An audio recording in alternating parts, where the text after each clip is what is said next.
मैं गई थी कोटा अपना एग्ज़ाम की प्रिपरेशन करने के लिए नीट की। मेरे साथ 3 लोग और थे। एवरी डे एंड नाइट हम सिर्फ पढ़ाई के अलावा और कुछ नहीं करते थे। कोचिंग जाते थे, वापस आते थे, पढ़ाई करते थे।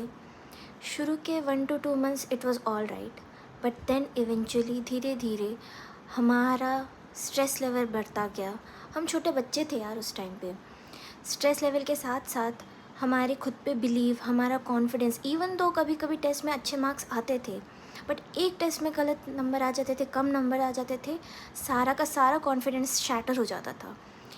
ऑलमोस्ट 10 to 11 मंथ्स के प्रिपरेशन के बाद जब वो डे आया था एग्ज़ाम देने का, उसके पहले हमारे अंदर क्या क्या इमोशंस नहीं गए होंगे हमको ही पता है। एग्ज़ाम के टाइम इतना ज़्यादा स्ट्रेस, उस समय कुछ मालूम ही नहीं होता था कि एंग्जाइटी क्या होती है, डिप्रेशन क्या होता है। बस जो हो रहा है वो हो रहा है, हम सिर्फ पढ़ाई करते जा रहे हैं, करते जा रहे हैं, करते जा रहे हैं। और वो एक एग्ज़ाम देने के बाद जो रिलीफ फील होता है, इवन तो एग्ज़ाम अच्छा गया हो ना गया हो हमें नहीं पता होता है। हमें लगता है हम बस विश करते हैं कि अच्छा गया हो, हम प्रे करते हैं, हम आंसर की चेक करते हैं, हम वेट करते हैं। एंग्जाइटी तब भी ख़त्म नहीं होती है, बट स्टिल उस पढ़ाई करने का कंटिन्यूस सेम चीज़ पढ़ते रहने का प्रेशर तो नहीं होता है इतना ज़्यादा, राइट। वो टाइम मुझे याद है, अगर उस टाइम मुझे बोला गया होता कि तुम्हारा ये वाला एग्ज़ाम कैंसिल हो गया है और जो पेपर था वो लीक हो गया है,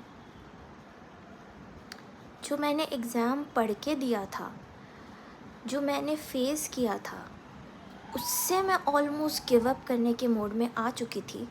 और अगर उसके बाद मुझे ये सारी चीज़ें बोली गई होती, I would have been shattered to the core. मैं कभी सोच भी नहीं सकती थी फिर उसके बाद कभी नीट के लिए अटेम्प्ट भी देने का, राइट। और ये बच्चे, मैं अभी भी इमेजिन नहीं कर सकती उनकी स्ट्रेंथ, उनकी ग्रिट, जो 5-5 6-6 साल कंसिस्टेंटली देते जा रहे हैं। उनका मेंटल लेवल, उनका एक अंदर की चाह कि उनको डॉक्टर बनना है, वो तभी दे रहे हैं। मुझे भी बनना था, बट अगर उस साल मेरा नहीं हुआ तो मैं शायद फिर से अटेम्प्ट नहीं देती, क्योंकि वो एक साल ही इतना ज़्यादा टॉर्चरस था जब सब कुछ नॉर्मल था। अभी के कंडीशन के अकॉर्डिंग उस टाइम पे सब कुछ नॉर्मल था मेरे लिए। काउंसलिंग भी टाइम पे हुई थी, बट वो काउंसलिंग अटेंड करना भी मेरे लिए बहुत बड़ा टॉर्चर था।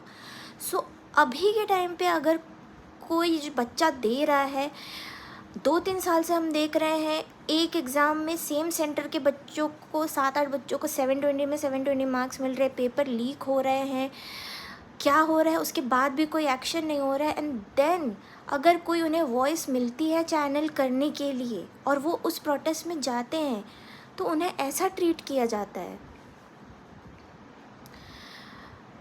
कल मैं ड्यूटी गई थी, बट पूरा दिन my heart and my soul and my prayers were with those students and the protesters. अगर मैं उनकी जगह होती, I was not strong enough to face all this. And it's not about the students' strength. The students are strong enough. अगर वो उतना ज़्यादा pressure झेल के उस एग्ज़ाम को देने की कोशिश कर रहे हैं, स्ट्रेंथ ये लोग हमारी टेस्ट नहीं कर सकते। जो ऑलरेडी प्रिपेयर कर रहा है, चाहे वो उसके सिलेक्शन हो या ना हो, doesn't matter, that student choosing that path career is strong enough. और हर एक स्टूडेंट अपना बेस्ट देता है। The question is about the government, the policy, the system. क्या आर दो strong enough? The lack of their strength is causing the pain inside the student, so much pain that इतने strong बच्चा भी decides to not face this anymore. वो सोचता है कि मैं इसको फेस करने से बेटर है I should not exist anymore. This is where we stand. And those people saying कि it has become a political agenda, ठीक है, मान लेते हैं कि बहुत सारे political parties came to the protest, right? But didn't a lot of thousands of students came to the protest? हो सकता है पॉलिटिकल पार्टीज़ अपना एजेंडा पूरा करने के लिए आई हों, मान लेते हैं। पॉलिटिकल पार्टीज़ घटिया है, मान लेते हैं। सारी पॉलिटिकल पार्टीज़ ने आके अपना उल्लू सीधा किया, मान लेते हैं। But was NEET paper not leaked? क्या उनके डिमांड्स गलत थे? पॉलिटिकल पार्टीज़ को हटा दो, क्या हज़ारों स्टूडेंट्स नहीं आए थे? क्या वो अपने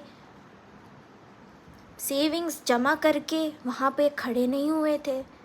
क्या उन्हें लाठीचार्ज करके मारना सही था? It's very stressful and it's very painful to see all this. मैं रोज़ जा रही हूँ ड्यूटी, पेशेंट्स को देख रही हूँ। People are not discussing this enough, and जो डिस्कस भी कर रहे हैं उनको दूसरे लोग कह रहे हैं कि it's all an agenda, propaganda, what not.